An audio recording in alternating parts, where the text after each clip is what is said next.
abandonados me conversaron de ti, que tú los alimentaste con panes de soledad.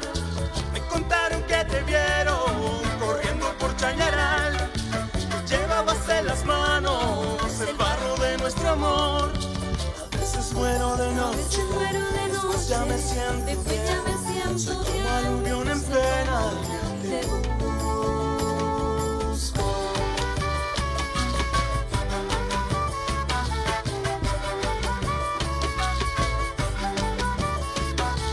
Una noche a pueblo hundido, se le vino el temporal, arrasó con el salado, del puerto mejor ni hablar.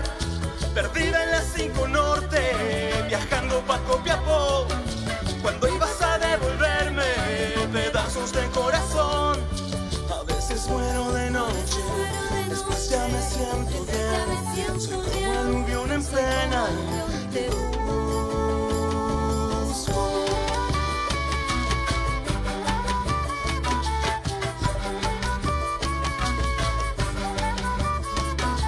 El cobre de los mineros, saqueo transnacional. Al Nelson lo asesinaron sin derecho a protestar. El día que tú elegiste, te fuiste de El Salvador. Las piedras de Cuesta Llanta se despidieron de ti. A veces muero de noche, después ya me siento bien. Soy como aluvión en pena.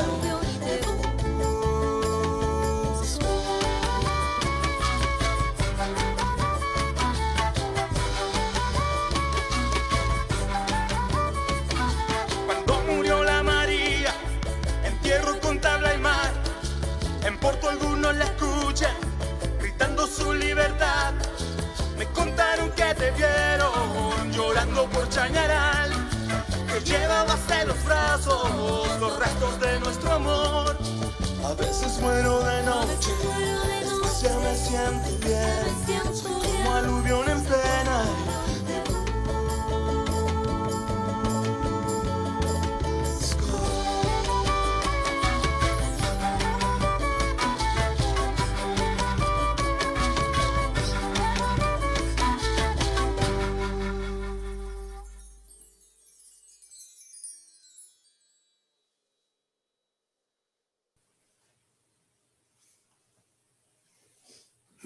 Hola, muy buenas tardes a todos y a todas. Estamos aquí nuevamente en este martes con la Confederación de Trabajadores del Cobre en un nuevo conversatorio que lleva por título Minería Sustentable, Mito o Realidad. Bueno, sabemos que hoy son tiempos muy complejos y difíciles. El desempleo es el principal problema de los chilenos y las chilenas. Estamos casi bordeando los 3 millones de trabajadores y trabajadoras que se encuentran sin trabajo. Y precisamente en este contexto de pandemia que hemos ido generando esta dinámica de participación, de reflexión, de acción, de organización desde la Confederación de Trabajadores del Cobre, hoy día hemos querido abordar este tema con 3 personas que desde distintos puntos de vista, pero fundamentalmente por una larga y vasta experiencia de cada uno de ellos, van a poder abrir esta conversación respecto de lo que significa esta sustentabilidad de la minería. ¿Es un mito? ¿Es una realidad? ¿Cuánto debiéramos avanzar? ¿Cuánto podemos avanzar?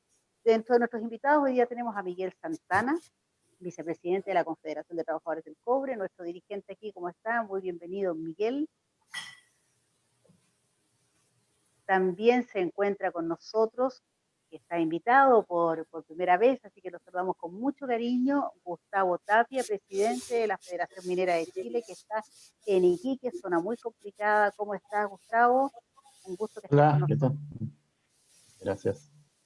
Y también se encuentra con nosotros Jaime Bravo, que es economista, dirigente de Corporación de Nuevo Chile es Posible. Además es un hombre muy conocedor desde el ámbito de lo técnico de la minería y un colaborador permanente con nosotros, con la Confederación de Trabajadores del Cobre. Además es un hombre que está tratando, como muchos, de construir desde la política la posibilidad de avanzar a un nuevo país. Hoy día nos encontramos en que la demanda china es la clave de la proyección del precio del cobre 2021. Durante el primer semestre se produjo una baja significativa en la demanda del cobre en China por el confinamiento de la economía provocada por el COVID-19, cuestión que es sabido por todos. Sin embargo, a partir del segundo trimestre comenzó una reactivación sostenida de la economía china que se reflejó precisamente en la alza en las importaciones de refinado y concentrados de cobre, que en junio y en julio alcanzaron máximos históricos, configurándose un nuevo panorama para la demanda de cobre y metal de China para este año. Se proyecta para el año 2020 un alza en torno al 2% de la demanda de cobre de China por la reactivación económica de cobre del sector manufacturero, inmobiliario, consumo y además exportaciones de manufacturas del país asiático. Esta mayor demanda además tiene como contraparte una menor oferta de cobre e inventarios que se ubican en niveles mínimos en las bolsas de metales. Esto quiere decir que una vez más el cobre lo podemos avisorar en un escenario que va a ser positivo para nuestro país. No sabemos qué tanto, porque efectivamente ahí hay cifras que se están dando, pero que no hay tanta claridad respecto de ello. Sin embargo, lo que se conoce y que lo hemos escuchado mucho en torno al 50 aniversario del gobierno de la Unidad Popular, donde efectivamente se produce esta nacionalización del cobre, se transforma en el sueldo de Chile. Sabemos que ese concepto de sueldo de Chile que está en el imaginario colectivo de nuestro país no ha sido necesariamente en estos últimos años, en estas últimas décadas, este sueldo por lo cual tanto nos sentimos convocados como país, como pueblo, a celebrar esta nacionalización del cobre.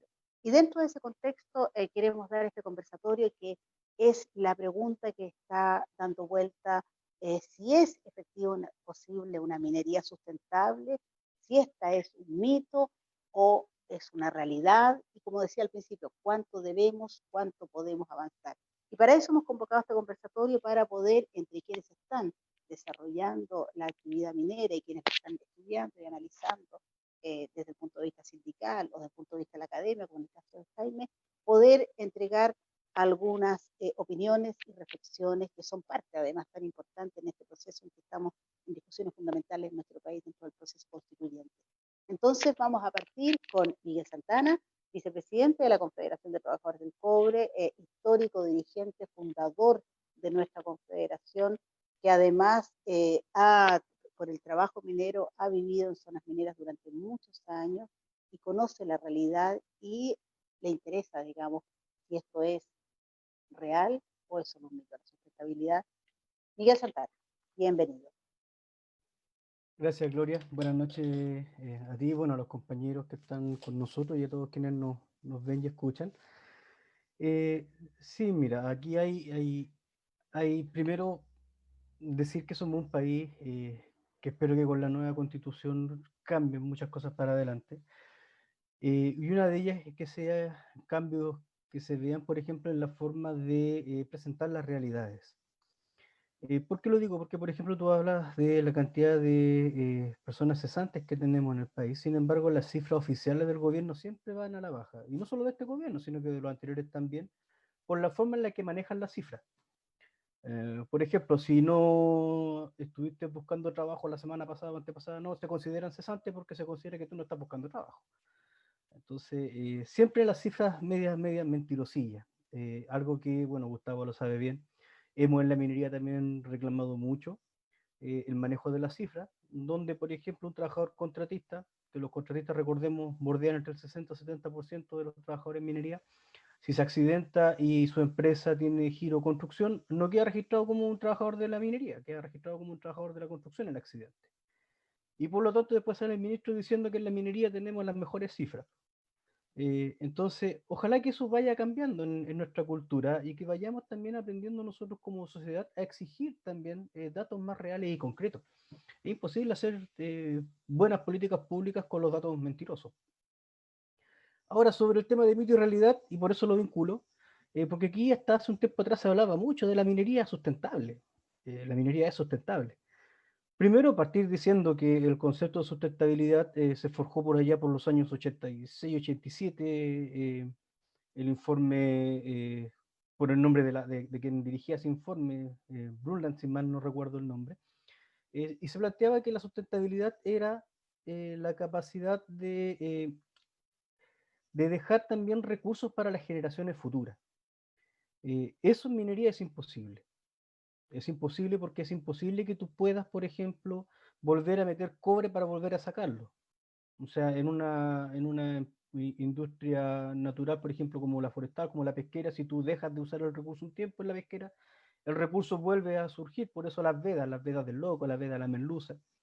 En los forestales tú puedes talar los árboles y volver a plantar. Claro que si plantas pino y eucalipto como lo hacemos acá en Chile, eliminas todo nuestro bosque nativo. Pero lo puedes volver a hacer. En cambio, en la minería tú sacas el mineral y no puedes volver a poner mineral para seguir sacando.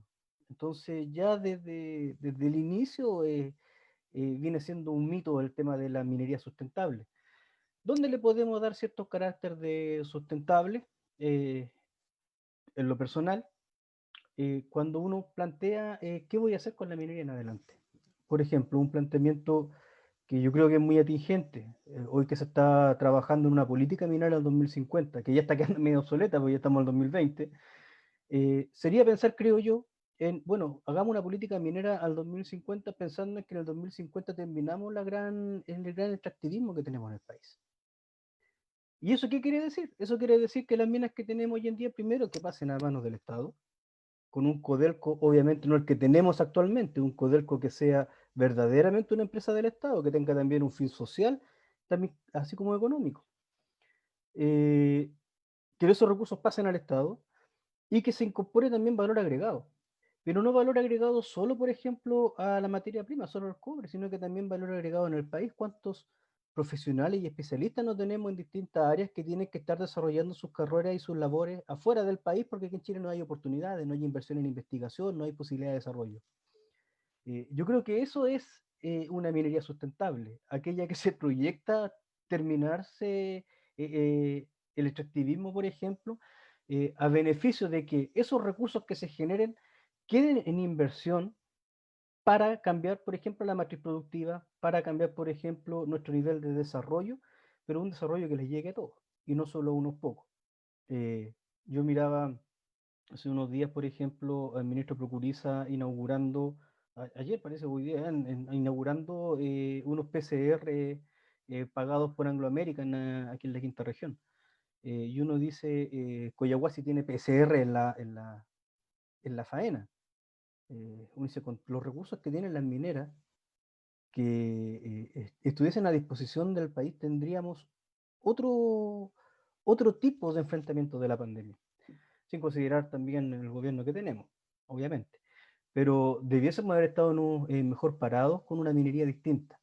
Y el problema es ese, que nunca hemos tenido una política minera, que siempre se ha sacado mineral y siempre se ha puesto la minería como un baluarte. No, Chile país minero. La primera o la mina más antigua descubierta es chilena. Y se descubrió en Taltal por ahí por el 2012. La más antigua. Tuvimos el tema del salitre, la guerra del salitre, acá mal llamada la guerra del Pacífico. La guerra del salitre también se debió a eso, a cómo protegían los capitales foráneos y no al pueblo. Entonces, creo que hoy día deberíamos hablar de una minería sustentable, pensando en la sustentabilidad también, cómo desarrollamos y cómo compartimos la riqueza de los recursos. Y evidentemente terminar con el extractivismo a destajo que tenemos hoy en día.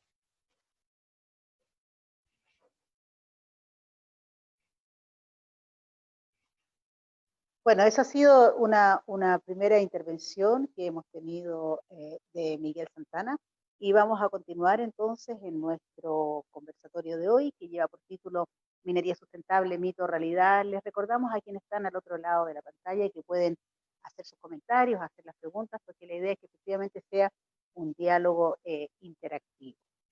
Quien viene a continuación es Gustavo Tapio Campos, él es presidente de la Federación Minera de Chile, que agrupa a sindicatos principalmente las mineras Escondida, Labra, Saldívar, Cerro Colorado y San Lorenzo.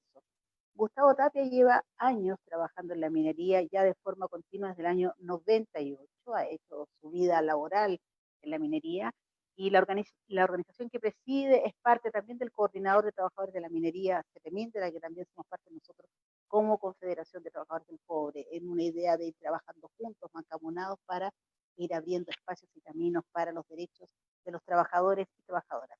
Está en Iquique, como él decía, prácticamente relegado, confinado, en una zona que está muy difícil en este minuto, con toque de queda, con cuarentena y con pocas posibilidades de que se pueda avanzar. Por lo tanto, están sufriendo hoy día fuertemente el embate del COVID-19, la crisis sanitaria. Gustavo Tapia, bienvenido. Un abrazo a la distancia y la solidaridad para Iquique a través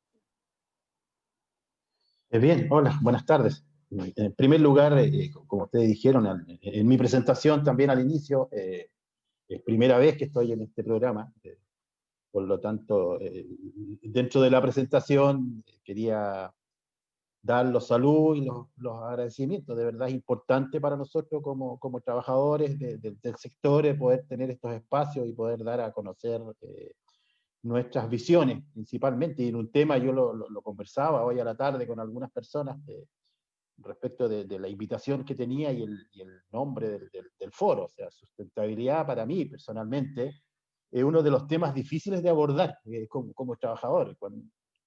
Tal vez hablar de rentas, hablar de términos económicos, hablar de los intereses que perseguimos los trabajadores, e incluso hablar de medio ambiente.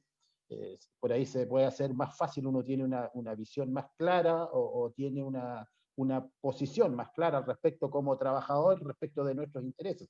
Pero cuando hablamos de sustentabilidad, créanme que las definiciones que uno puede encontrar de sustentabilidad, bien lo decía Miguel anteriormente, una de las primeras definiciones que encuentra es que la explotación de recursos naturales tiene que ser sustentable y tiene 3 condiciones fundamentales.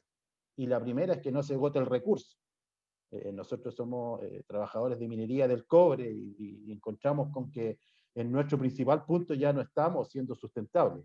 El cobre o todos los minerales son recursos finitos.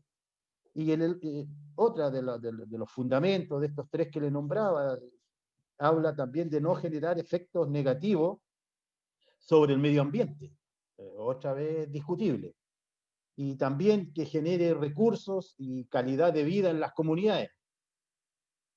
También lo podemos considerar un tema bastante discutible, por lo tanto, más allá de colocar la sustentabilidad o minería sustentable como una verdad o un mito, nosotros, si bien es cierto, no lo podemos colocar en blanco o negro, pero tenemos que ser claros que realmente lo que es la minería en Chile, y en la cual nosotros también como trabajadores debemos decir, muchas veces tenemos pocos espacios para presentar nuestras impresiones al respecto, es relativamente discutible. O sea, es muy discutible, me atrevería a decir, de hablar de que tenemos una minería que sea sustentable. Bajo estas 3 variables que yo requisitos fundamentales, sobre los recursos, sobre el medio ambiente y sobre comunidades.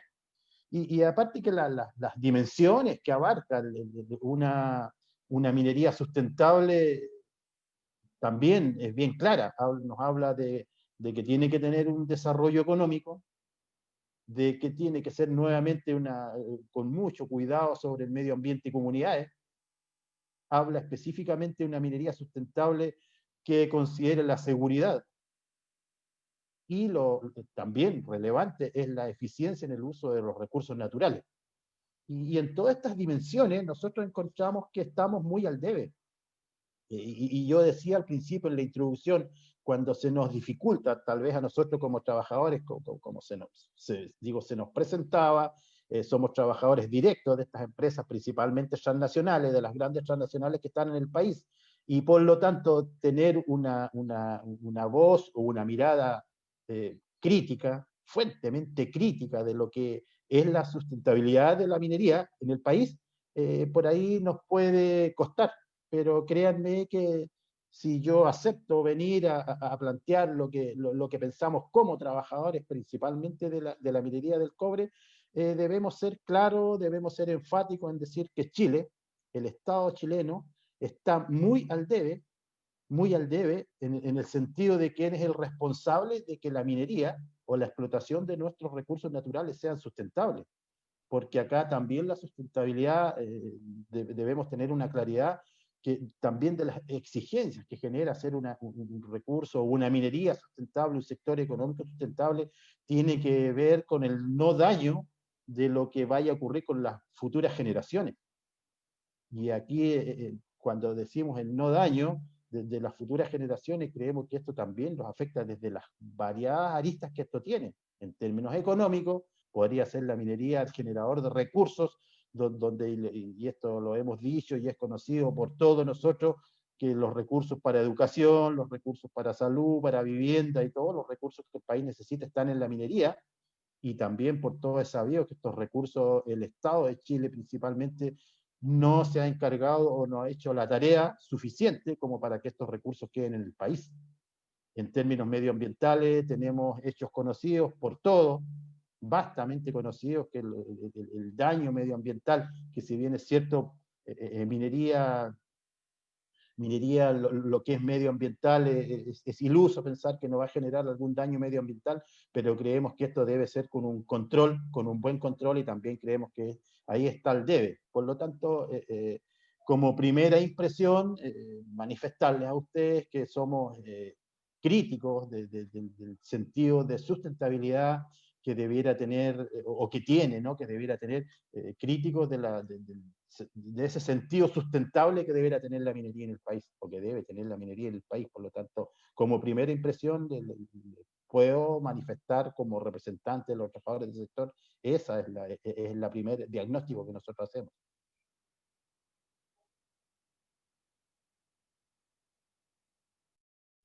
Muchas gracias, Gustavo, con esta primera impresión, con este diagnóstico que tú nos estás entregando desde la voz de los trabajadores.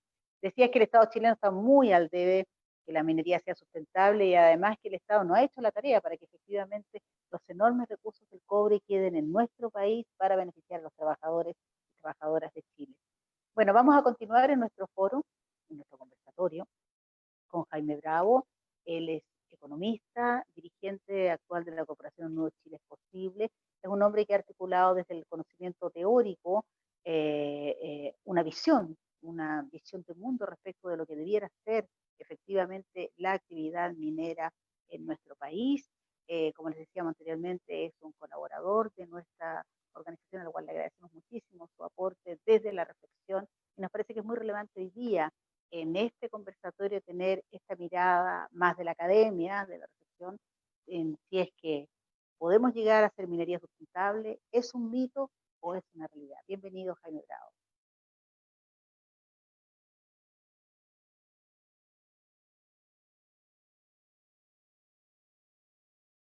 Estás con el micrófono cerrado, Jaime.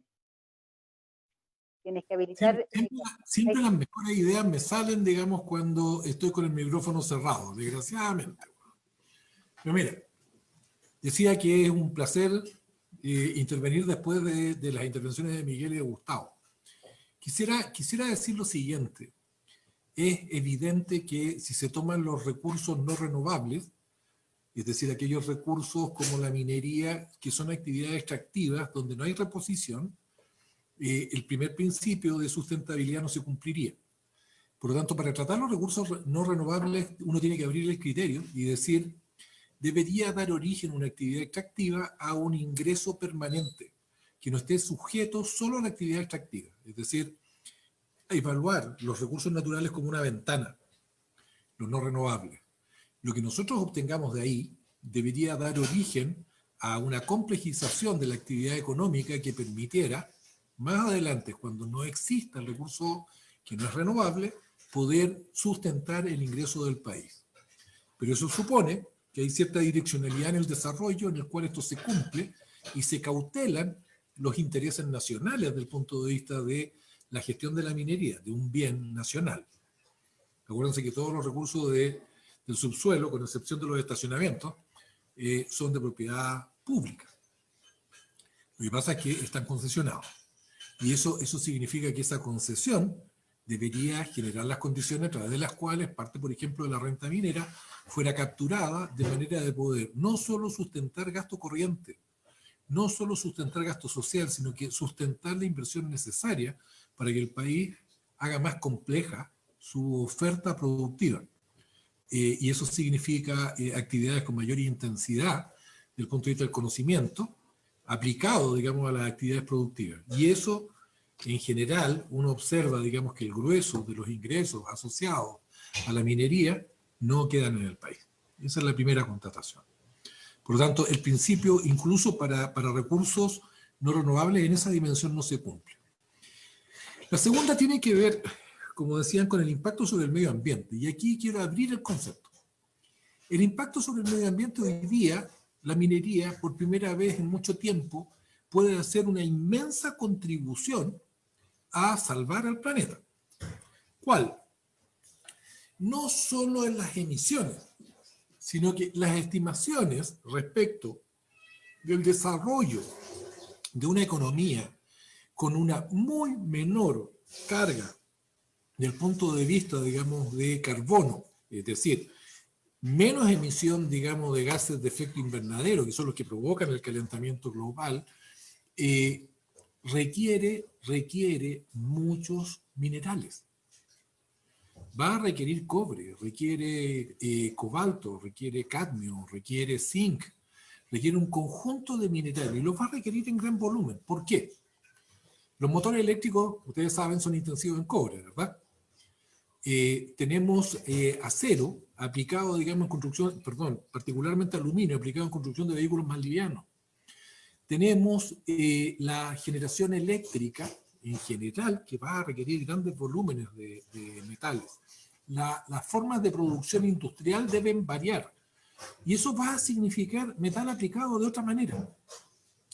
El punto es que eso que abre una oportunidad a la minería también en términos económicos debería ser una oportunidad donde la huella de carbono que genera la minería debería ser más baja que la reducción que ofrece del punto de vista de la aplicación de estos minerales a la economía global.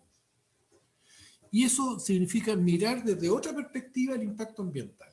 Y en el impacto ambiental, la minería, a mi juicio, chilena, está al debe. O sea, estamos atrasados en la aplicación, digamos, de tecnología eléctrica en electromovilidad, desde el punto de vista, digamos, de lo que es el uso de combustibles en la producción minera. Piensen ustedes, el consumo que tiene combustible es un gran camión de minería en petróleo. Aparte de que económicamente es una fortuna lo que gasta, en términos de huella de carbono es inmensa. Nosotros producimos cobre y lo producimos como concentrado. El 70% de los barcos que salen con concentrado de cobre son innecesarios si es que nosotros pudiéramos efectivamente, por ejemplo, fundir cobre de manera de que lo que salga no sea concentrado. Es decir, 70% del material contenido en los embarques no se requiere de trasladar, pero en la práctica es como material estéril, digamos, que no agrega valor. Dicho sea de paso, en eso además van una cantidad de minerales que no son rescatados desde el punto de vista de su valor e impactan sobre la valoración de cuáles son las rentas mineras que no se capturan. Acuérdense que acá, en términos tributarios, se paga impuestos sobre 4: molibdeno, cobre, oro y plata. Y el resto de los minerales, por ejemplo, cuando salen tierras raras, absolutamente necesarias para la electromovilidad, para la microelectrónica, para las nuevas baterías, etc., eso no se declara en Chile, pero sí se declara en el país de destino. Y eso quiere decir que no pagan impuestos en Chile, que es la vía principal por la cual la minería privada termina haciendo una contribución al desarrollo. ¿Qué quiero decir con esto? Digamos, la huella de carbono de la minería podría reducirse en el contexto donde el aporte de los minerales a la transformación de la economía mundial podría ser muy relevante. Pero ese balance no está claro cómo se va a comportar. En general, si uno saca la cuenta que no se captura la renta minera, el volumen de recursos disponibles para la minería para haber hecho las transformaciones tempranas desde el punto de vista de actividad productiva serían inmensos. Voy al tema de la comunidad. En general, la minería chilena traslada masivamente volúmenes muy altos de población entre el lugar de residencia y el lugar donde las personas viven. Y eso genera en sí mismo una tremenda huella de carbono. Es decir, de las actividades, por ejemplo, la gente que viaja en avión, de las actividades humanas que más emite gases de efecto invernadero, está la aviación. Entonces, la conmutación, que es el acto en el cual una persona tiene una distancia significativa en el cual reside y el lugar a donde va a trabajar, esa conmutación está generando una huella de carbono en sí misma. Aparte de que hemos visto, digamos, que es una fuente y un vector frente a una situación que el daño climático está trayendo a la agenda. que tiene que ver con los efectos de pandemia asociados al calentamiento global y a la ocupación de ambientes históricamente donde no compartía el humano con otras especies y que hoy día comparte. Entonces, el tema de la fuente energética es crítico. La emisión de polvo.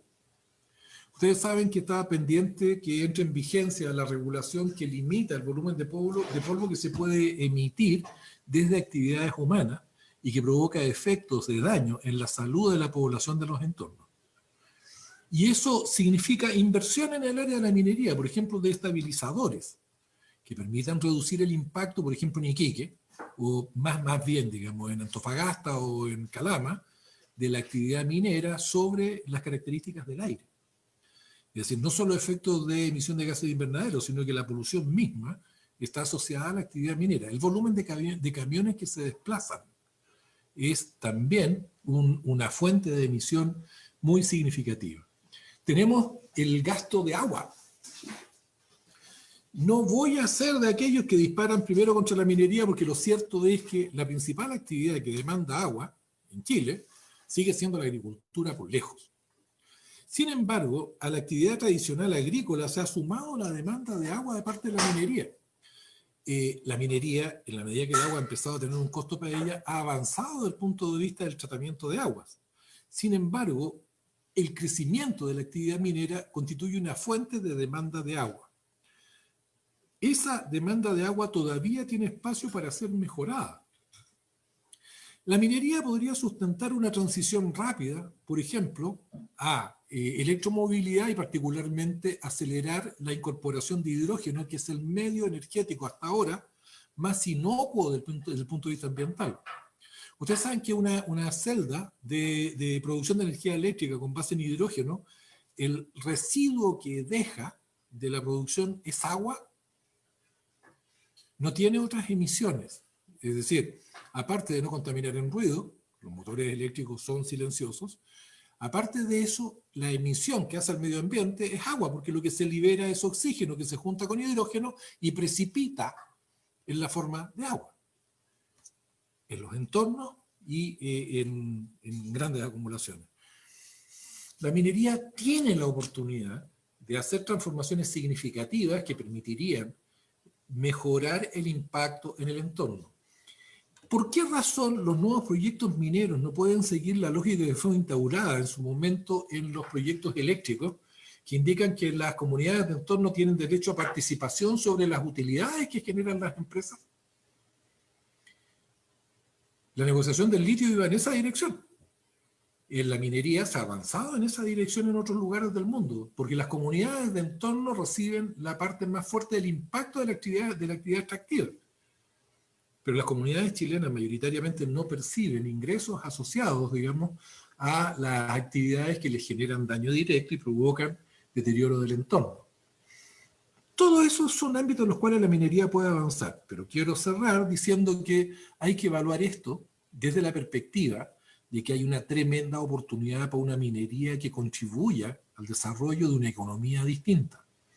Lo que debemos, a mi juicio, demandar es que ese incremento de actividad sea en beneficio del país desde el punto de vista del ingreso, sea con condiciones seguras para los trabajadores, sea amigable con el entorno y donde los recursos extraordinarios que se movilizan en la actividad minera tengan un destino. Y el destino es aplicar la última tecnología de manera a reducir el impacto sobre las comunidades, sobre los propios trabajadores y sobre el ambiente global. Eso. Muchas gracias, Jaime. Bueno, con varias preguntas vamos a empezar, ¿no?, de esta reflexión que nos ha hecho Jaime. Miguel, de lo que ustedes ven como trabajadores en la mina, ¿es posible lo que señala Jaime como una posibilidad, una transición rápida a electromovilidad? Claro, aquí sí hay algo que caracteriza por lo menos a los trabajadores del subcontrato, y estoy seguro que a la gran mayoría de los trabajadores es la adaptación a los nuevos procesos. Y no solo la adaptación a los procesos que nos imponen, sino que también cómo se van mejorando. ¿Por qué lo digo? Muchas veces los procedimientos establecidos desde la academia o desde la teoría, al momento de llevarlo a la práctica, el trabajador es quien lo va perfeccionando y quien va poniendo los bemoles que permiten mejorar la productividad, que permiten darle un valor mayor. Eso lamentablemente en nuestro país casi nunca se reconoce. O sea, esa gestión del conocimiento que se produce en la mina se la lleva finalmente el supervisor que tomó la idea del trabajador y la plasmó, o la empresa que simplemente aprovecha eso para mejorar su productividad, pero al trabajador nunca se le reconoce. Sin embargo, si el trabajador o los trabajadores estuvieran en disposición y estuvieran las empresas dispuestas a permitir que mejoraran los procedimientos, muchas cosas se podrían mejorar. La adaptabilidad que tienen los trabajadores para los nuevos procesos es algo que también conocemos. Nosotros logramos demostrarlo después de mucho tiempo, y voy a hablar aquí del subcontrato, después de mucho tiempo en que las empresas decían que tenían que subcontratar porque los trabajadores contratistas, cuando nosotros reclamábamos lo desechables que somos, decían, no, que el trabajador contratista no es especialista en lo que hace, el trabajador contratista, como es polifuncional, no se especializa en nada.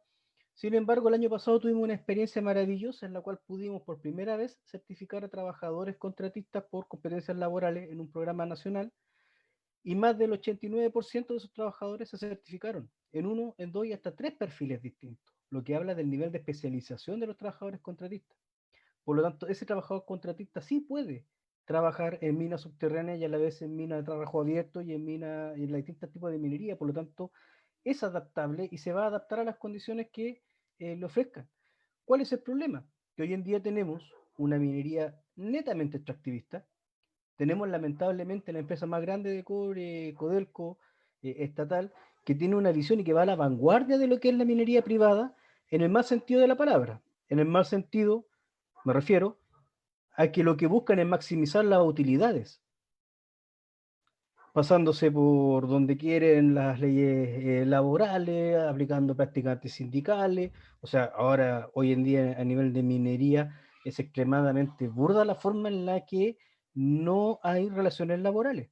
A los dirigentes sindicales no se les cita, no se les convoca, no se les escucha.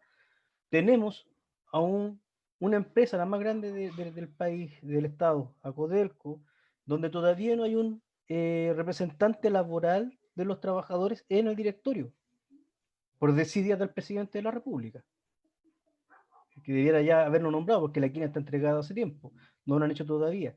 Entonces tenemos una minería que va a la vanguardia de cómo maximizamos utilidades, sacrificando medio ambiente, sacrificando trabajadores, las condiciones de salud, les da lo mismo.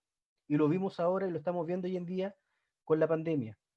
Prefieren hacer la discriminación terrible de decir estos trabajadores, aunque tengan 36 años, tienen hipertensión, se va para afuera, y prácticamente están jubilando a los trabajadores de 60 años mineros, a cambio de asegurarse que ellos no van a tener el costo del COVID. Y de hecho fue muy burdo cuando lamentablemente falleció el segundo trabajador de Chuqui, y el comunicado que sacó Codelco decía que lamentaban que el trabajador hubiese fallecido, y dejaban claro de que ese trabajador se había contagiado afuera de la faena. ¿Para qué? Para lavarse las manos. Entonces, en la minería lo que hace falta es tener una visión país. Pero esa visión país no puede ser maximicemos utilidades a costa de cualquier cosa. Esa visión país tiene que decir desarrollemos la minería pero con responsabilidad. Ahí sí podemos llegar a un concepto de sustentabilidad. ¿Cómo lo vamos a hacer hacia el futuro? Lo que ha planteado Jaime, lo que planteó hace un rato Gustavo, van en esa línea. ¿Cómo hacemos que la minería sea sustentable? Bueno, cuando el resto de la comunidad sienta el desarrollo minero, cuando valore a la minería por lo que siente en su vida diaria, cuando tenga centros de salud especializados en los cuales el trabajador, ojalá en su familia, no tengan la grande necesidad de endeudarse como pasa hoy en día. No existan las falencias en los sistemas. ¿Por qué? Porque hay recursos de la minería que aportan a eso. Hoy en día eso no está. Entonces es más fácil lo que hacen algunas mineras privadas, la gran mayoría, incluso Codelco, de gastar grandes sumas de dinero en comunicaciones, en publicidad. ¿Para qué necesita publicidad una empresa minera en Chile? Para lavar imagen, solo para eso. Y hacen que que las juntas de vecinos, que los grupos sociales se peleen algunas migajas que les caigan a través de fondos concursables. Y cuando tú vas a La Tirana y ves en la iglesia de La Tirana un logo de Minera Coyahuasi que pagó una restauración después del terremoto del 2010, tú dices, bueno, ¿de qué estamos hablando? Cuando ves los tremendos afiches y tremendas cantidades de recursos que gastan en publicidad. ¿Para qué? Para lavar imagen. cuando la imagen se pudiese lavar teniendo precisamente una visión responsable también con la ciudadanía. Yo creo que para allá va. Y algunas de las cosas que planteaba, por ejemplo, Jaime, cuando hablábamos del tema del agua, hay otra afectación que hacen las empresas mineras, sobre todo cuando se desarrollan en montaña, y que tiene que ver con los glaciares de roca. Y eso, las mineras tratan por todos lados de taparlo. Hoy en día acá en Putaendo tenemos a Andes Copper, que afortunadamente eh, perdió frente a un recurso de protección que se puso en su contra por no hacer aplicación de la participación ciudadana y por no hacer caso del informe de la Dirección General de Aguas que decía que los sondajes iban a afectar la cuenca del río Rosín en Putaendo. Y eso pone en riesgo a toda la comunidad de Putaendo, a todo el Valle de la Concagua. Y se pasa por donde quiere y el Servicio de Evaluación de Impacto Ambiental lo aprueba. Entonces, esas son las cosas donde la comunidad finalmente no necesita que le paguen publicidad, lo que necesitan es tener una minería responsable y que vea que es sustentable en el tiempo. Cuando hagamos que efectivamente se utilicen esos recursos en mejorar, en diversificar la matriz productiva, en generar conocimiento. Si así como hoy en día somos una plataforma de servicios, se transformó en los 80 Chile en una plataforma de servicios sin industria, podemos poder nosotros, ¿por qué no pensarlo en un país que aporte conocimiento, en un país que aporte desarrollo turístico sustentable, en un país que aporte en todo esto, por ejemplo, que planteaba Jaime, en la electromovilidad, o sea, la alianza que podríamos hacer del cobre con el litio acá en Chile, pero no hay inversión. Y las empresas que debieran hacerlo pensando en el país, pero aquí no se está pensando en el país. Lamentablemente la minería está en manos de las transnacionales que funcionan como un país distinto. Muchas gracias, Miguel. En nuestro conversatorio Minería Sustentable, Mito o Realidad, estamos dilucidando, digamos, esta tremenda pregunta. Hace un rato atrás, Jaime nos decía que las comunidades de entorno, a diferencia de otros países, no perciben los beneficios de la actividad minera, no son partícipes de cierta toma de decisiones, que por supuesto corresponde a un determinado ámbito, pero que sería un tremendo aporte. Y que hoy día está severamente golpeado por la pandemia, golpeado por la cesantía, golpeado más aislado completamente. E históricamente las comunidades de entorno perciben el valor de la economía, sienten que pueden ser parte de un proceso transformador a propósito de una vinculación con la actividad minera. Gustavo Tapia. Un poco me queda grabado lo que planteaba Miguel de lo que son las transnacionales en Chile. Nosotros tenemos acuñado una frase, para nosotros son repúblicas independientes dentro del Estado de Chile. Más o menos eso es lo que vemos con estas transnacionales mineras instaladas en el país. Pareciera que con sus propias leyes, sus propias legislaciones y más o menos lo que se ve. Respecto de la pregunta, mira, hay una fuerte, obviamente, una red comunicacional, como también lo planteaba Miguel, que tienen estas empresas transnacionales y Codelco y las empresas, bueno, el grupo AMSA también se puede considerar una transnacional, donde a través de esto comunicacional tratan de posicionarse y tratan de hacerse ver o de hacernos ver como empresas preocupadas del medio ambiente, empresas preocupadas de comunidades, empresas preocupadas de lo que es educación. Todos sabemos los aportes que hacen en las escuelas de los sectores rurales aledaños, es muy conocido. Ahí uno ve que prácticamente también el Estado ha dejado lo que es una necesidad pública, la deja muchas veces en manos de privados. Y a la pregunta propiamente tal, nosotros creemos que el aporte que hacen las empresas mineras a las comunidades donde están instaladas es mínimo, y lo que es peor, es mucho más grave el daño que genera. Y esos son hechos concretos, hechos palpables. Nos podemos venir desde Santiago al norte, tal vez enumerando las más conocidas, y vemos lo que ocurre ahí, donde, bueno, me voy a meter en el territorio de Miguel, ahí en Andina, en los Bronces, lo que está pasando con el tema de los glaciares, algo ampliamente conocido. Seguimos un poco más al norte y encontramos con minera Pelambre ahí en el valle, y el famoso tranque El Mauro, también un tema de gran discusión. Lo que ocurre en la tercera región, en Copiapó propiamente tal, con la minería.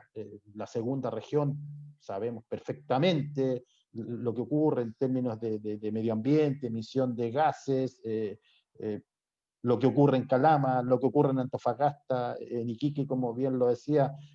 Hay comunidades que prácticamente han desaparecido producto de la instalación de estas faenas, pero como planteábamos al principio, como lo planteaba yo al principio, siendo representantes de trabajadores que somos parte de lo que son estas empresas mineras, resulta a veces, se puede aplicar incluso dichos, términos folclóricos. Por ahí se nos dice: ustedes no son hippies, dejen que los hippies se preocupen del medio ambiente, o más fuerte a veces, el término este de estás mordiendo la mano del amo. Es complejo desde nuestro sector, desde nuestros representados, plantearlo, porque, claro, el modelo, y nosotros en esto también queremos ser claros, yo personalmente lo que veo acá es que el modelo neoliberal instaurado en el país tiene que ver en gran parte, o es el responsable de todo lo que ocurre, no solamente con este desprecio por las comunidades aledañas a donde están las mineras, sino también el desprecio por el medio ambiente. Son temas que están sustentados en el modelo imperante. Y de ahí tiene enlazo con lo que decía en mi primera intervención. Nosotros vemos un Estado prácticamente ausente, que es el Estado de Chile, el que debiera garantizar el bienestar de las comunidades, debiera garantizar el cuidado del medio ambiente. Cuando hablamos de medio ambiente, obviamente también nos referimos al uso de recursos, el agua principalmente, de los recursos naturales, no solamente el cobre, de todos los minerales, porque ahí otro tema entrelazado y tiene que ver de acuerdo al tema como lo planteaba Jaime. Respecto a Chile, los procesos y no vamos a hablar acá de un mineral, del cobre. Lo que tenemos que hablar es de minería.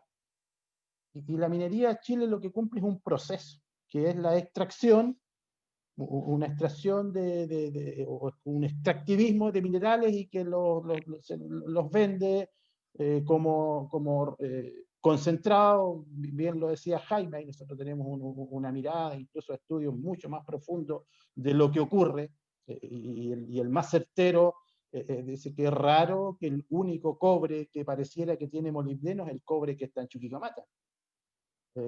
Hay estudios de economistas, para ser preciso, de Senda, con Manuel Riesco, y un curso de la Universidad Católica de hace unos 5 o 6 años atrás, un curso de economía, donde ellos determinaban que el costo de producción de Chuquicamata se pagaba con el molibdeno. Y todas las ganancias que generaba el cobre, como decimos en Chile, quedaban para el bolsillo derecho. Bueno, y nosotros nos hacemos la siguiente pregunta: ¿el único cobre que tiene molibdeno es el cobre de Chuquicamata? Todos los otros yacimientos mineros que están a lo largo del país solamente tienen cobre, porque más allá de lo que pueda parecer, tengo entendido que escondía algo, tiene ahí algún recurso que genera o paga de alguna forma lo que pueda ir como otro mineral en el concentrado de cobre, pero las otras mineras, las grandes mineras, nada sabemos. O sea, decimos: mira, qué raro que el cobre de Chuquicamata tenga otro mineral y que todos los otros yacimientos mineros salga un cobre tan limpiecito. Entonces, nosotros como trabajadores, si bien es cierto con algunas limitaciones que podamos tener al respecto, tenemos conocimiento y podemos decir con toda certeza que la minería, y esto entrelazo con la pregunta, la minería realmente con las comunidades, cuando nosotros decimos comunidades, con las ciudades, con las regiones, prácticamente ha sido, por decirlo decentemente, mezquina.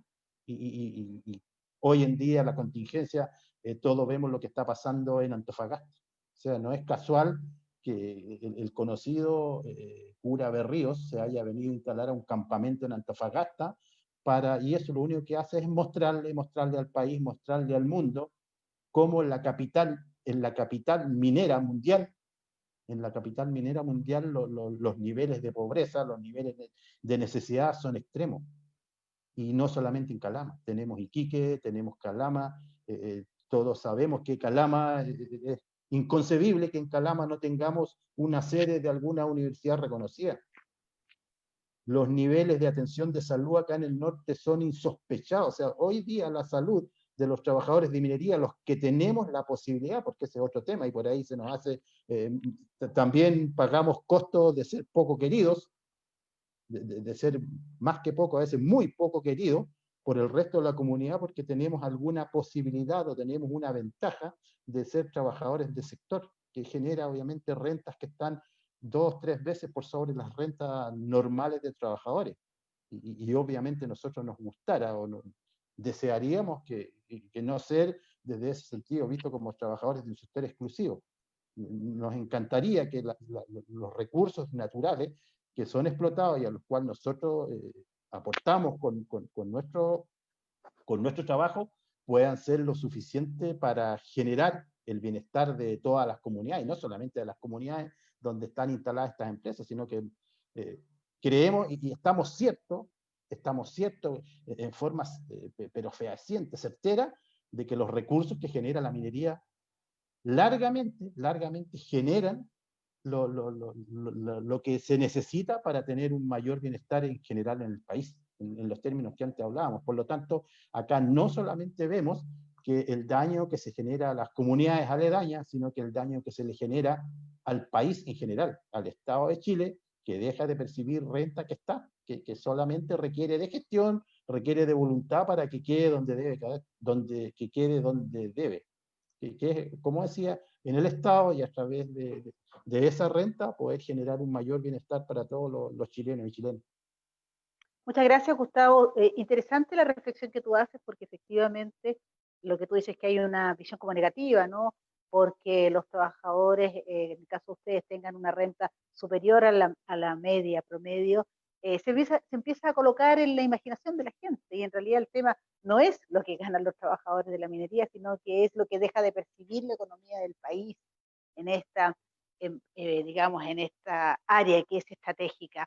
Hablábamos de cambio de modelo, hablábamos de que estamos en un momento histórico, efectivamente, que efectivamente también la minería, lo decía Jaime, podría transformarse y tiene una tremenda oportunidad para aportar sustantivamente a la economía del país.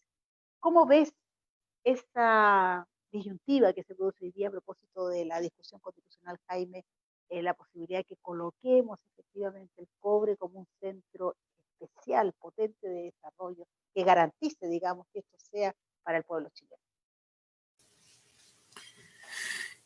Mira, que buena la pregunta para hacer septiembre, porque en septiembre recordamos precisamente el acceso, digamos, de el presidente Allende, digamos, y la Unidad Popular, que hicieron la gran transformación en la minería, que fue la nacionalización de la minería. No la chilenización, la nacionalización, el control completo de la minería. Y esa es la gran derrota, digamos, que es que con posterioridad se ha perdido control sobre eso. Yo diría, antes de entrar a ese tema, a propósito de cómo puede participar y cómo puede incrementarse el rol del Estado, digamos, la capacidad de la ciudadanía, la capacidad de las comunidades, etcétera, de poder impulsar transformaciones, yo voy a rescatar una afirmación que hacía un cientista político que decía hace unos años, murió desgraciadamente, decía, para redistribuir el ingreso, primero hay que redistribuir poder. Y eso tiene una vigencia extraordinaria hoy día. Porque, si ustedes me preguntan, yo estoy por todas las políticas de promoción que se les puedan ocurrir, pero cuando están en juego intereses como los que están en juego respecto del país, que son transnacionales, también capitales nacionales, que no precisamente aman la competencia, sino que más bien aprovechan posiciones dominantes, imponen condiciones, influyen sobre las decisiones públicas, etc.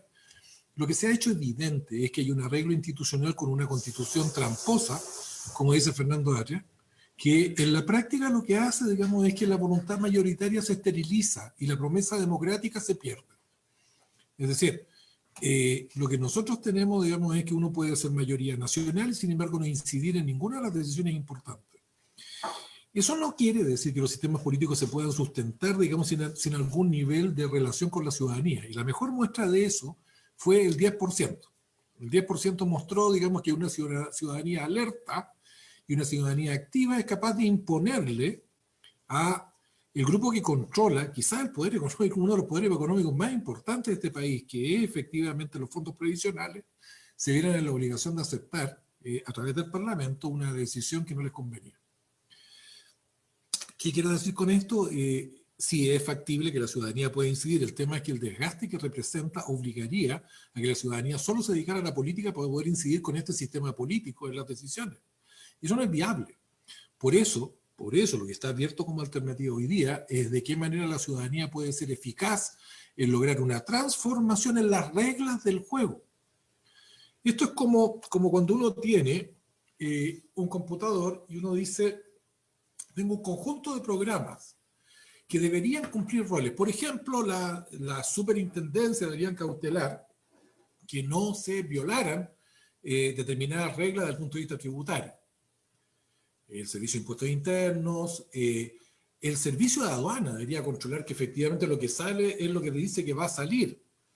¿Cuántos creen ustedes que son los embarques que son objeto de fiscalización por parte del Estado chileno, de los de salida, con relación al esfuerzo que tenemos de fiscalizadores investigando cualquier cosa que uno compra en el extranjero, porque está lo más chico es objeto de revisión? Está desbalanceado eso. Del punto de vista de derechos básicos, hasta los derechos políticos mínimos, digamos, están comprometidos. Nosotros vemos una policía que tiene un comportamiento completamente irracional del punto de vista del trato de la ciudadanía y sesgado del punto de vista del comportamiento político. Y todo eso, teniendo dispositivos, tenemos policía, tenemos carabineros, tenemos investigaciones, tenemos impuestos internos, tenemos un Estado que supuestamente es y regula los derechos democráticos, y sin embargo no logramos el efecto de que las mayorías logren efectivamente decidir sobre lo importante, ¿o no? Y eso depende del arreglo institucional, y eso es, si todo eso fueran hardware y fueran programas instalados, lo que necesitamos es modificar el sistema operativo. Ese que activa, ese que hace, digamos, que efectivamente las decisiones públicas respondan a la voluntad del soberano. Si el problema es que la promesa democrática en Chile no está respetada, y por lo tanto hay una cierta desafección expresa y explícita de la ciudadanía respecto a las instituciones, pero necesitamos instituciones para ejercer derechos. Necesitamos que las instituciones sí funcionen, no esta declaración al aire de dejemos que las instituciones funcionen. No, hoy día es hagamos que las instituciones funcionen.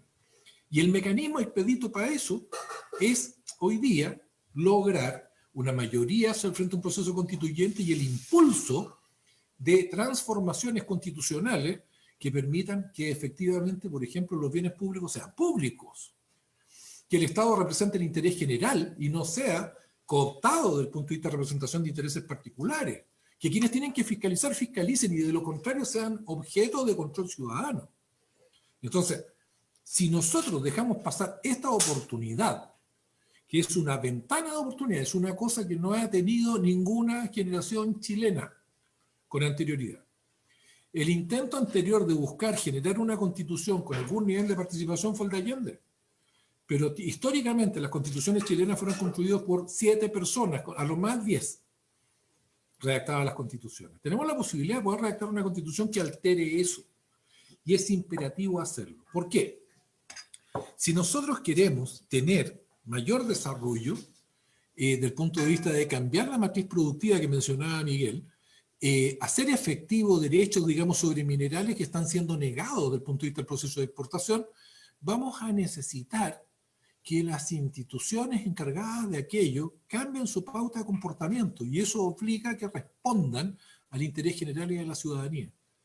Tenemos que corregir el mecanismo de representación en la forma que tiene hoy día, porque objetivamente un senador, por ejemplo, responde cada 8 años desde el punto de vista de su comportamiento, salvo que transgreda abiertamente la ley, e incluso en aquellos casos se manifiesta a veces el Poder Judicial estéril, incapaz, impotente. 8 años, cada 8 años podemos decidir si el senador lo hizo bien o mal, no tenemos ningún mecanismo intermedio, así transgreda completamente la voluntad de lo que nosotros queremos. Cada 4 años los diputados. Las autoridades del Ejecutivo están sujetas a la valoración de la ciudadanía a través del presidente. Vamos recién a tener las primeras elecciones de gobernadores que nos van a contar con las atribuciones para cumplir las expectativas de la ciudadanía. Entonces, ¿qué digo? Yo sé que estoy hablando de la sustentabilidad, ese es el tema, y me metí al sistema político. Por una razón objetiva, no va a haber sustentabilidad solo como el ejercicio de que nosotros hagamos prédicas a las empresas para que modifiquen su comportamiento. Para que el Estado pueda ejercer las funciones que nosotros esperamos que cumplan, tiene que tener no solo la capacidad de decirles lo que tienen que hacer, sino que exigir que lo hagan y lograr que lo cumplan. Y para eso necesitamos otro Estado, no este. La forma en que están construidas las relaciones de poder limita la capacidad de ejercicio de la soberanía, de manera manifiesta.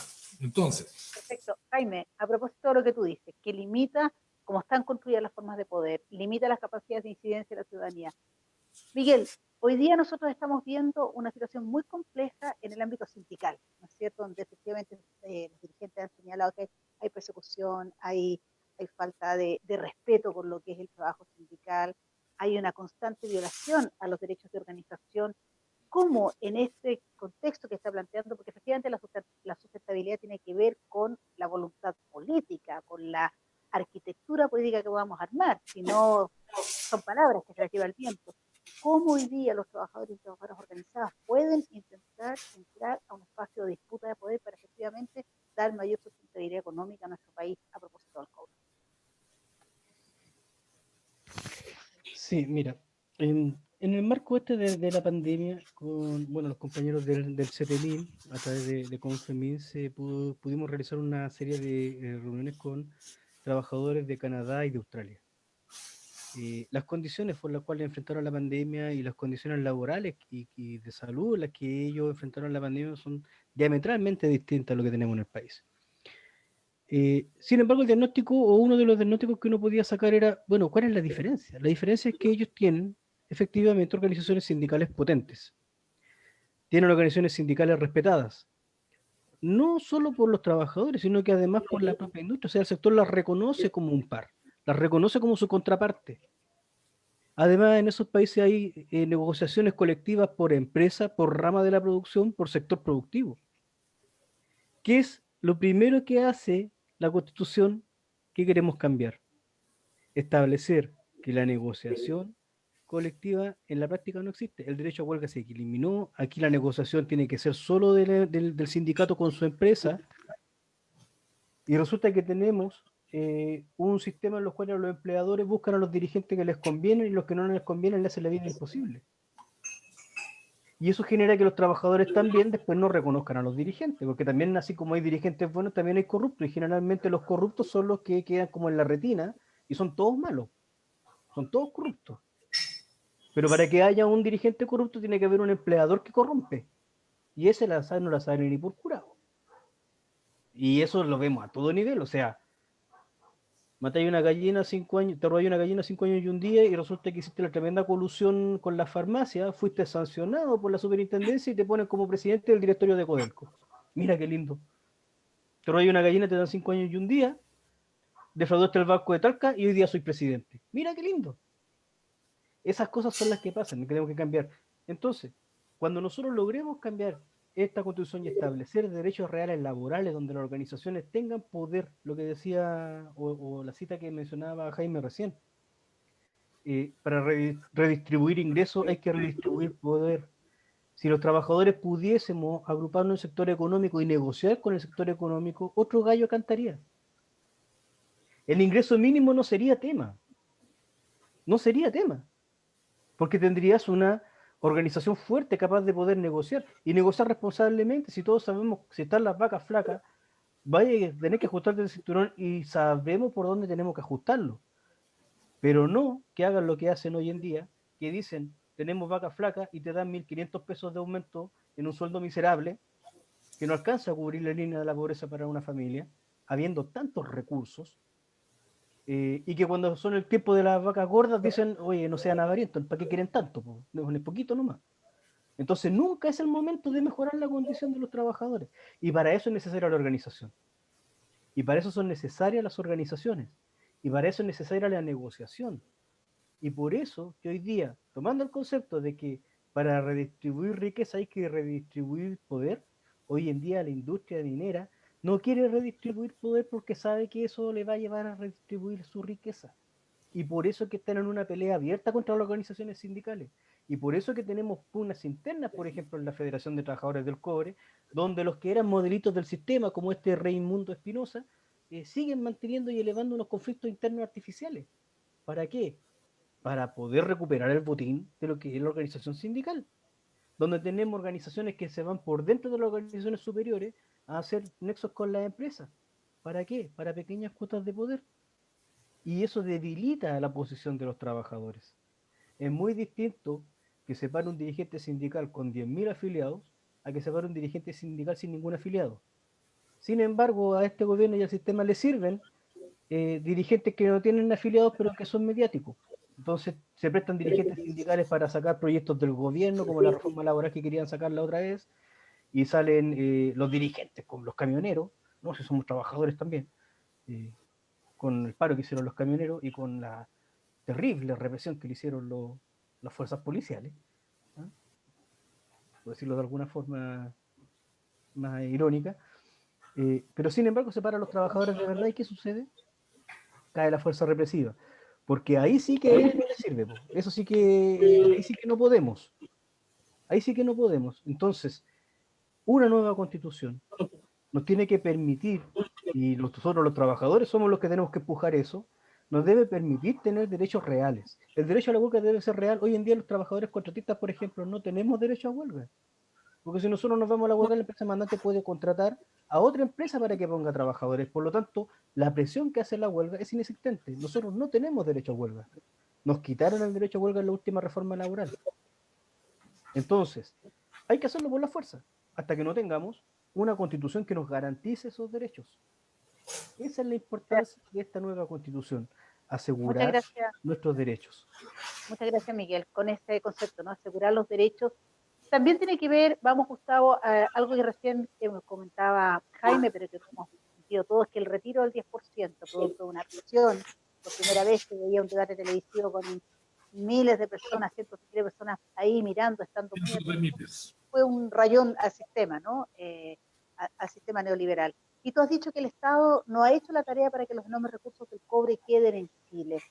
¿Es posible pensar en el corto plazo un Estado que se haga cargo de eso efectivamente, de hacer esa tarea? Bueno, sí. Yo creo que nosotros ahora estamos justamente en el minuto preciso para hacer estos cambios. Estamos a ¿cuánto? A menos de un mes de entrar en un plebiscito para ver si queremos o no queremos una nueva constitución y bajo qué forma. Nosotros como federación hemos sido muy claros, muy precisos y lo hemos dicho públicamente. Estamos por el apruebo de una nueva constitución y bajo la modalidad de convención constitucional. Y nos estamos abocando precisamente a lo que es nuestro sector. Si bien es cierto, como ciudadanos nos interesa sin duda toda la constitución en general, pero también estamos abocados a lo que nos concierne y a lo que creemos nosotros que conocemos. En eso somos bastante ambiciosos.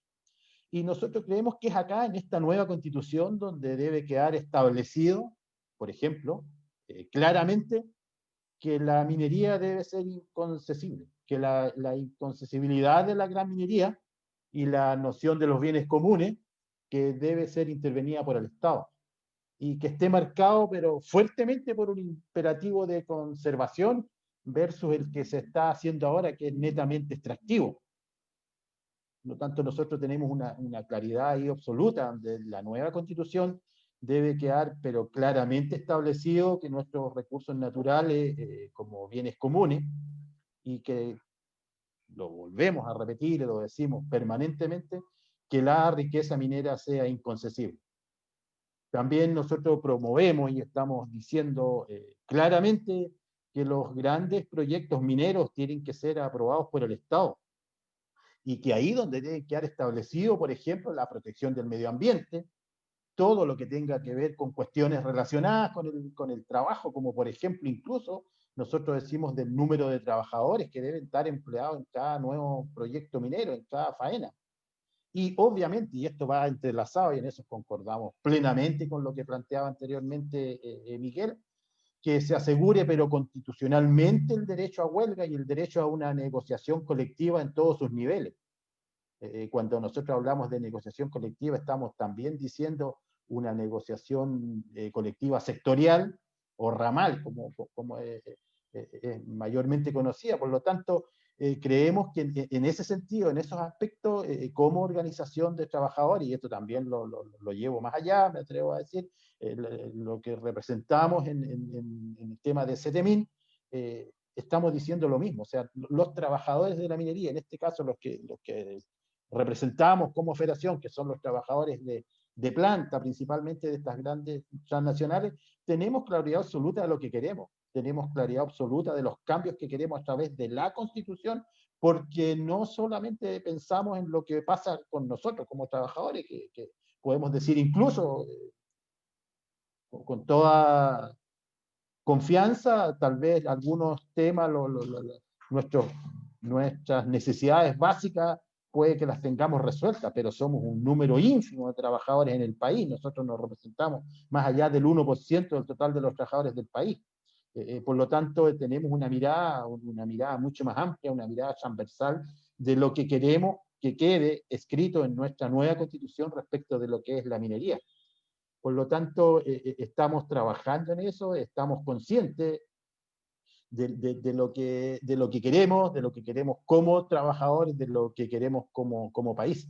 Y también lo decía anteriormente, tenemos muy claro que tienen que haber mecanismos de captura de la renta económica. Tiene que haber un sistema impositivo y aduanero, ahí un poco respondiendo a lo que decía Jaime, que sea un sistema aduanero que sea eficiente. Y obviamente un royalty que vaya con beneficios directos, y aquí entrelazamos al tema que nos convoca, que vaya en directo beneficio de las comunidades y de las regiones mineras donde se genera, desde nuestro punto de vista, el mayor deterioro en todo lo que conlleva la explotación de minería. Por lo tanto, cuando nosotros planteábamos, o se planteaba anteriormente del Estado ausente, también tenemos la forma, o decimos, mira, ahora tenemos la posibilidad de que el Estado hacerlo presente. Y esto, bueno, en un mes más, 25 de octubre, decimos con claridad y lo repetimos, queremos una nueva constitución, y que en esta constitución quede claramente establecido lo que queremos para la minería. En eso somos precisos, somos claros, que sean recursos naturales inconcebibles, y también hemos dicho y nos aventuramos a decir, bueno, ¿y qué tipo de minería queremos? Nosotros queremos, promovemos, tal vez en este minuto, para generar un cambio, para empezar un sistema mixto, pero que haya una participación mucho más activa en la generación de los recursos o en la explotación minera del Estado de Chile. Por lo tanto, creemos que en eso estamos trabajando, y obviamente en eso queremos ser incidentes, seguramente con todo lo que cuesta hoy en día, de acuerdo a lo que planteaba anteriormente Jaime, Miguel, como trabajadores lo entrelazamos con el tema del 10%, y se ve claramente que es un camino, que es en cuanto a la presión del pueblo organizado, de los trabajadores organizados, obviamente que es un camino, pero nosotros también nos sentimos con las capacidades reales para, como trabajadores, ir a plantear nuestras necesidades, nuestra visión que tenemos de la minería, donde corresponda.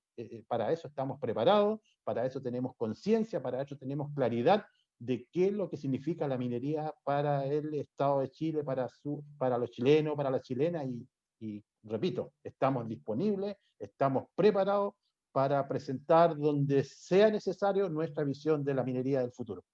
Muchas gracias, Gustavo. Interesante eso, estar preparado y disponible, ¿no? Jaime, tú estabas en esta reflexión a propósito de esta frase que yo creo que a todos nos marcó mucho, eso que tú decías, para redistribuir el ingreso primero hay que redistribuir poder, ¿no es cierto? Eso es como una tremenda apuesta. También lo hemos dicho, lo escuchamos y lo sentimos, estamos en un momento histórico. Sin embargo, y ahí voy a la pregunta, no estamos colocando demasiadas expectativas solo en el 25 de octubre, porque luego el 25 de octubre viene una tremenda tarea. ¿Estamos hoy día en condiciones como clase trabajadora, como organizaciones sociales, como movimiento popular, de seguir impulsando con fuerza después del 25 de octubre, tener incidencia y participación?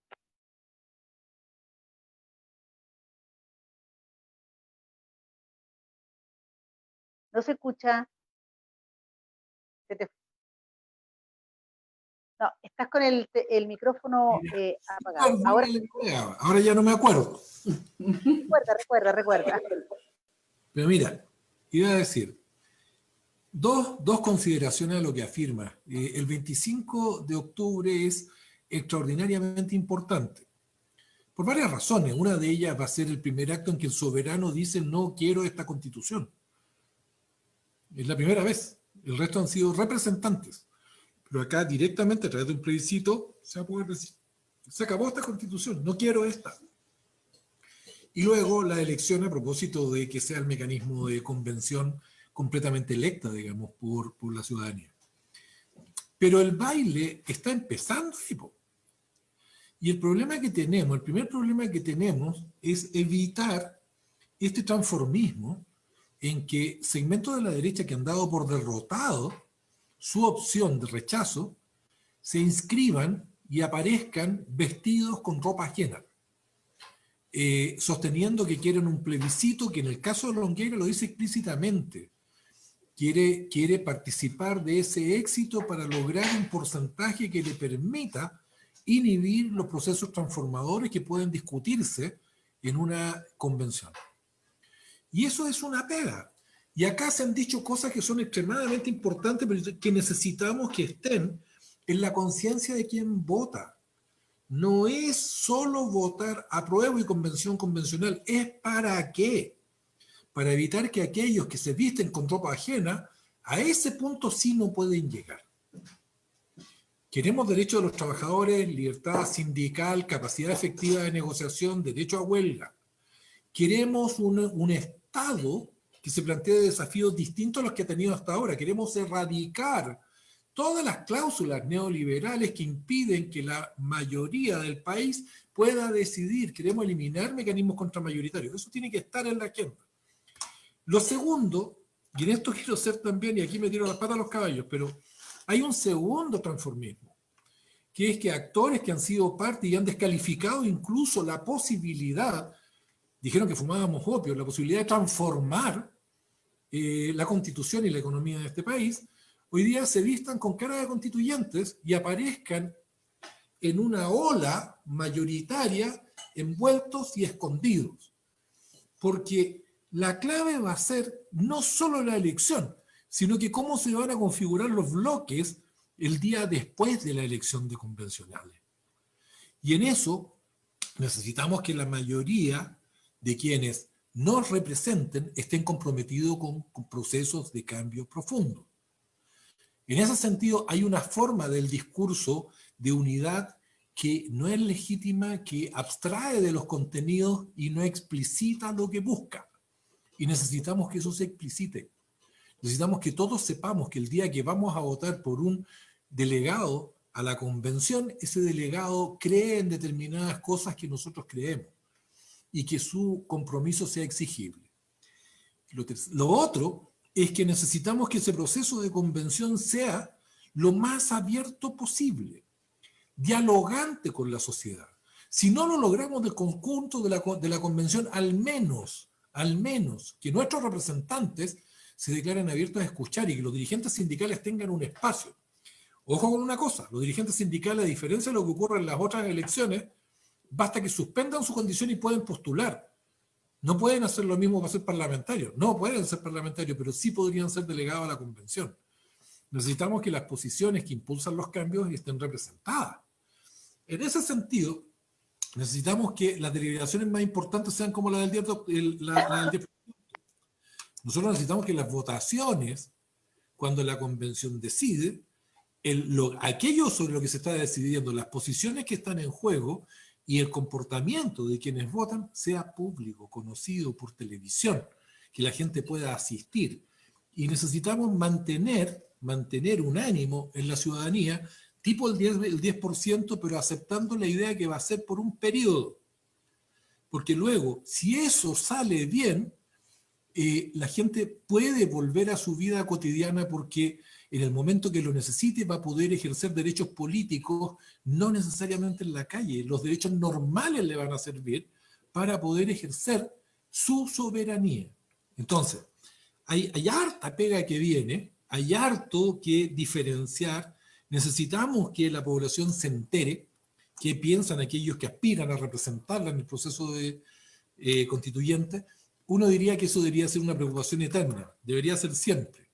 Pero esta elección es quizás la más importante en los últimos 30 años, pero más importante aún, va a ser probablemente la más importante en los próximos 40.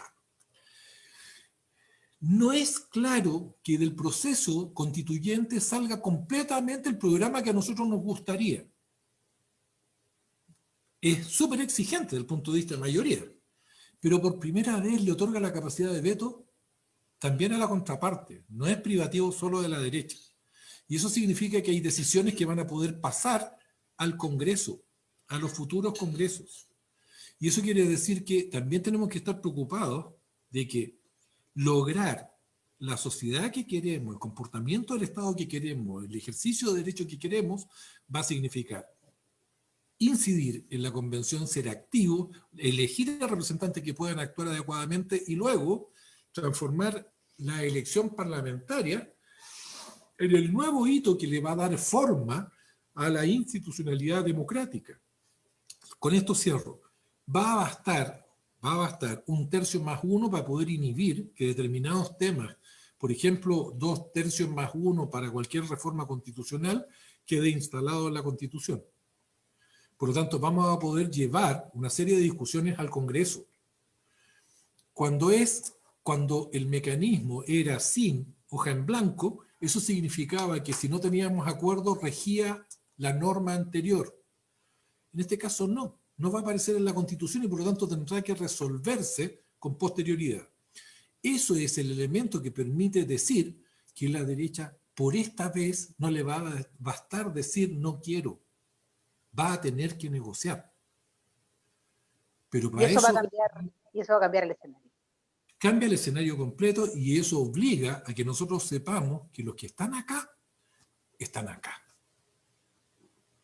Muy interesante reflexión. Bueno, estamos en este conversatorio de minería sustentable, mito, realidad, con Miguel Santana, con Gustavo Tapia y Jaime Bravo. Hemos pasado por distintos aspectos tratando de abordar esta pregunta, que es una tremenda pregunta, pero finalmente, al final del conversatorio nos damos cuenta que el tema tiene que ver con el sistema, tiene que ver con un cambio que es fundamental, tiene que ver con un Estado que efectivamente se haga cargo de la tarea, como decía Gustavo Tapia, que haya redistribución de poder que nos permita efectivamente mejorar las condiciones en un contexto, como señalaba Miguel Santana, complejo, en el cual efectivamente hay una persecución permanente y sistemática a los dirigentes sindicales, a la posibilidad de organizarse.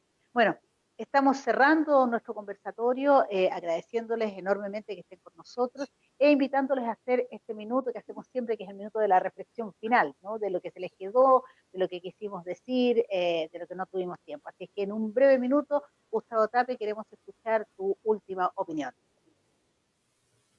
Bien, bueno, para finalizar, nuevamente agradecer la oportunidad y como reflexión final, creo que nosotros también como trabajadores debemos, si bien es cierto, yo no soy para nada llevado a las ideas de los mea culpa, eso no tiene sentido, un poco llorar sobre leches derramadas nomás y no ayuda. Sí reflexiones, creo, sí reconocer errores, sin duda, pero creo que los trabajadores hoy en día tenemos la oportunidad, tenemos la gran oportunidad, como decía anteriormente, y esto coincido plenamente, el 25 de octubre es el puntapié inicial. Es el puntapié inicial de un gran partido en el cual los trabajadores tenemos, pero una tarea titánica y de la cual debemos hacernos responsables. Yo considero que el 25 de octubre solamente vamos mayoritariamente tengo esa esperanza, sin duda, de que vamos a votar para tener una nueva constitución, pero el gran trabajo, la gran tarea o el gran partido que debemos jugar y del cual nosotros debemos jugar, ser actores relevantes, es lo que viene en la elaboración de esta nueva constitución. Es ahí donde nosotros tenemos que hacer actores relevantes, tenemos que, como decía, generar, buscarnos además, porque los espacios no se nos van a regalar, eso todos sabemos, en Chile estamos acostumbrados a este sistema, un sistema de partida, el presidencialismo que hay en el país, a nosotros siempre nos mantiene incluso alejados de todas estas líderes. Por lo tanto, esos espacios tenemos que buscarlos, y sobre todo trabajadores de la minería, que estamos arraigados en regiones, tenemos que generar los espacios para hacer la voz, en primer lugar, como trabajadores del sector, y en segundo lugar ser los agentes, ser la voz de las regiones en las cuales estamos instalados como sector productivo. Por lo tanto, la invitación es a nuestros compañeros del sector de la minería, y cuando digo compañeros del sector, me refiero a todos los estamentos. Tenemos nosotros en este minuto relaciones fraternas de trabajo con las organizaciones, federaciones, confederaciones de supervisores, de tanto estatal como privado, los compañeros del sector de contratistas. Por lo tanto, creo que estamos en un minuto bastante saludable en ese aspecto, donde los trabajadores de minería estamos tratando, por lo menos para este tipo de situaciones, de ser uno. Así que el mensaje final, más allá del agradecimiento, es ese. Es un llamado a los trabajadores, tanto de la minería como de todos los sectores productivos, a ser incidentes, a ser actores relevantes, activos, en este proceso que, como decía, inicia el 25 de octubre, y de ahí tenemos un largo derroteo en el cual tenemos que estar presentes. Muchas gracias, Gustavo. La reflexión final, Jaime Bravo. Esta vez dejé el micrófono abierto para que no me pasara de nuevo, que se me da la idea. Oye, yo primero quiero agradecerles la oportunidad. Creo que son temas de muy alta importancia los que estamos conversando. Partimos hablando de la sustentabilidad y terminamos vinculando la sustentabilidad en realidad al derrotero político de este país, porque están estrechamente vinculadas. Yo creo que me alegro la voluntad que manifiestan los trabajadores de ir a esta batalla en sentido, espero que sea solamente, digamos, retórico, pero sí esta confrontación en que las fuerzas que defienden los privilegios como derechos se vean confrontadas con aquellos que quieren que la soberanía sea efectiva y que la democracia no sea solo una promesa, sino que sea una certeza. De ese punto de vista, creo que hay que combinar el producir mucha información de manera de que no dejemos otra vez en grupos técnicos que escamotean a los trabajadores y al conjunto de la ciudadanía la posibilidad de definir la orientación de las soluciones que estamos buscando. Los trabajadores tienen que producir información, tienen que ser capaces de llegar a la mesa con fuentes propias, de manera de que, fíjense lo siguiente, yo soy economista, pero siento un poco de vergüenza que el grueso, el mainstream de los economistas en Chile, dijo que el 10% casi iba a acabar con la economía chilena. Y nadie les ha pasado la cuenta de que luego tuvieron que decir que había salvado entre un 3 y un 5% del producto. Nosotros necesitamos hoy día que los trabajadores tengan sustento en sus propios antecedentes y en equipos técnicos que estén dispuestos a trabajar por los trabajadores. Porque de lo contrario, la pelea es muy asimétrica. En el mundo, la economía y la teoría económica está en crisis, está en una tremenda crisis. Todos están buscando respuestas y, sin embargo, en Chile siguen hablando los economistas como si supieran lo que no saben. Entonces, necesitamos generar equipos que intelectualmente apoyen y se vinculen con los trabajadores de manera de que haya capacidad de respuesta con mucha legitimidad. Y hay que reponer, a mi juicio, culturalmente, que es un elemento de fuerza hacia lo que significa la posibilidad de tener identidad política, la idea de que la riqueza emerge del trabajo y la dignidad del trabajo, por sobre otro tipo de categorías que se han construido que despojan al trabajador de su dignidad. Nosotros tenemos que creer que todo ser humano que desarrolla un trabajo merece un ingreso digno. Bueno, ese ingreso que merece es el ingreso propio de desarrollar un trabajo que es necesario para el conjunto del país. Y ese ingreso no puede estar sujeto a otro tipo de consideración de aquello que se necesita para una vida digna. Vida digna con un ambiente limpio, con ingresos capaz de sustentar los gastos básicos, y que no le pidamos al Estado que sea capaz completamente de corregir lo que no hemos sido capaces de obtener en la primera distribución del ingreso, que es entre capital y trabajo. Necesitamos que los trabajadores ganen lo que tienen que ganar y que el Estado concurra a completar aquello que es colectivo, no a subsidiar lo que debería ser pagado desde el ingreso individual. Eso.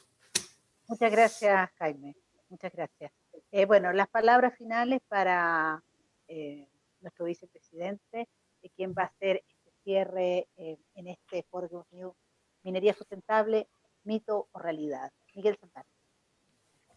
Sí, mira, en primer lugar agradecer también a los compañeros presentes. Y en la misma línea, o sea, tenemos que ser muy observantes y muy protagónicos también de lo que se va a venir después de esta definición. Si queremos lograr realmente cambios y queremos establecer la sustentabilidad como un eje dentro de una nueva sociedad, debemos ser vigilantes, no podemos dejar al azar lo que pase, porque poner solamente un par de ejemplos, hoy en día tenemos leyes ambientales que las instituciones se la pasan por donde quieren, no hay cero respeto. E instalan igual sus minas si las quieren instalar y viene el presidente y se toma la libertad de agarrar el teléfono y llamar para parar un proyecto sin que las instituciones funcionen.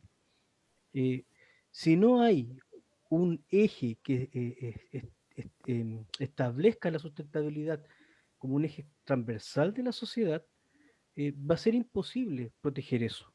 Va a ser imposible protegerlo. Por lo tanto, el rol que debemos jugar las organizaciones en ser protagónicos en lo que se va a quedar instalado en la nueva constitución y a ser protagónicos en la defensa y en la fiscalización de lo que ahí se instale, va a ser crucial.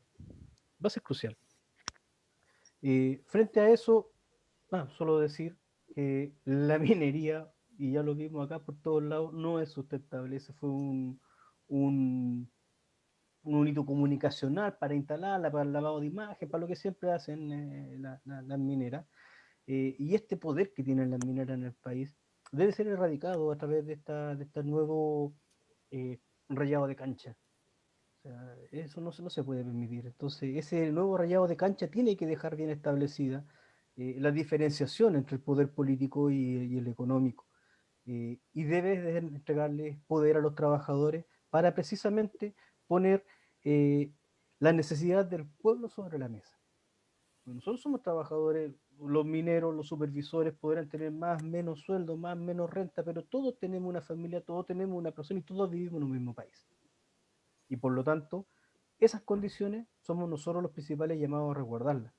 Era uno de los motivos principales que nosotros poníamos cuando negociamos, por ejemplo, con el acuerdo marco con Mantos Copper, el 80% de la contratación de mano de obra local. Los primeros en avisar que se estaban vulnerando los temas ambientales en una comunidad son los mismos trabajadores que tienen a su familia donde afecta la faena. Son los primeros y no van a hacer algo para que se destruya la industria, lo que van a hacer es buscar los mejores mecanismos para mejorar esa producción. Eso es lo que nosotros buscamos. Eh, pero en lo principal, en lo personal, pensando e instalando e insistiendo en la necesidad de terminar con el extractivismo que tenemos en este país. Eso para mí es central.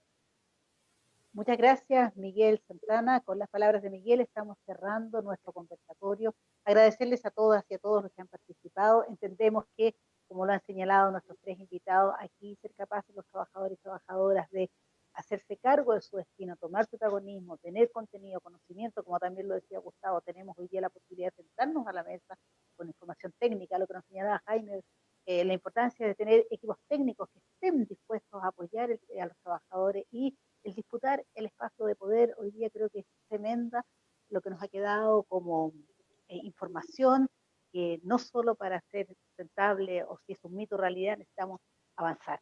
Y avanzar se requiere unidad, trabajo permanente y sistemático. Así es que nos vemos el próximo martes con un nuevo conversatorio en el cual volveremos a tocar temas tan interesantes como estos y a estar atentos, alerta, a organizarse y a seguir trabajando para tener una vida mejor, más bella, más buena, más justa, la que nos merecemos todos chilenos. Hasta el próximo martes.